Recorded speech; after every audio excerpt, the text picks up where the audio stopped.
নমস্কার। আজ আমি তৈরি করছি একটু অন্য ধরনের। দেখুন আমি একটু কি রান্না করছি। রূপার হেসেল।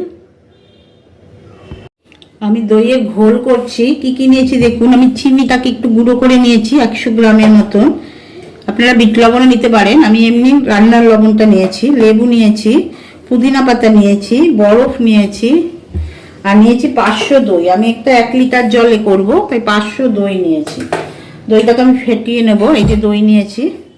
এবার আমি প্রসেসটা তৈরি করছি দেখুন। প্রথমে আমি 1 লিটার জল নিয়ে নিচ্ছি। এটা আমি ঠান্ডা জল নিয়েছি ফ্রিজে, যেহেতু গরমকাল এটা ঠান্ডা জল খেতেই বেশি ভালো লাগবে। আমি 1 লিটার জলে করে দেখাচ্ছি। এবার আমি দইটা দিয়ে দেব।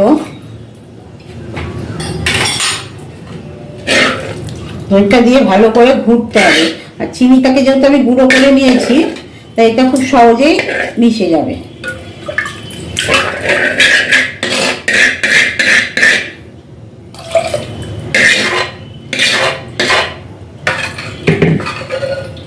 এবার আমি চিনিটা দিয়ে দেব।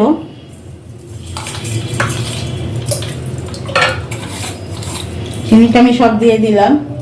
1 চামচ লবণ দেব। লবণটা আপনারা বুঝে দেবেন, বেশি দিলে আবার পরে খেয়ে দেখব। এবার আমি এটাকে ভালো করে ঘুটে নেব। এটাকে আপনাদের ভালো করে ঘুটতে হবে। এটা ফেনা হওয়া পর্যন্ত, এটাকে উপর দিকে ফেনা উঠে আসবে, ঘুটে যাবেন আপনারা। এবার দিয়ে দেবো একটু লেবুর রস।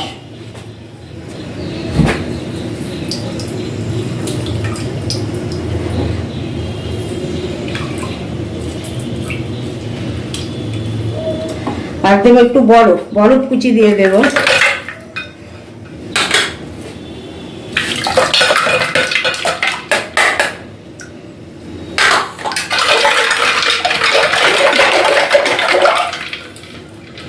পুদিনা পাতাগুলো এর মধ্যে দিয়ে রাখবো একটু। এবার এটাকে ঢেকে রেখে দেবো কিছুক্ষণ। আমি তারপর সার্ভ করে দেখাচ্ছি আপনাদেরকে। এবার আমি বোতলের মধ্যে ঢেলে নিচ্ছি।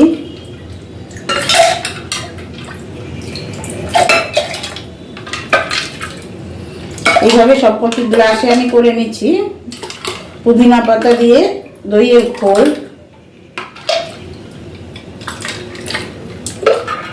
এই যে আমি 3টে গ্লাসে আমি ঢেলে নিলাম পুদিনা পাতা দিয়ে দইয়ের ঘোল। এটা খুবই ভালো, স্বাস্থ্যকর। পুদিনা পাতা অনেক উপকার, শরীরকে ঠান্ডা করে। আপনারা এইভাবে তৈরি করবেন। ভালো লাগলে লাইক করবেন, শেয়ার করবেন, সাবস্ক্রাইব।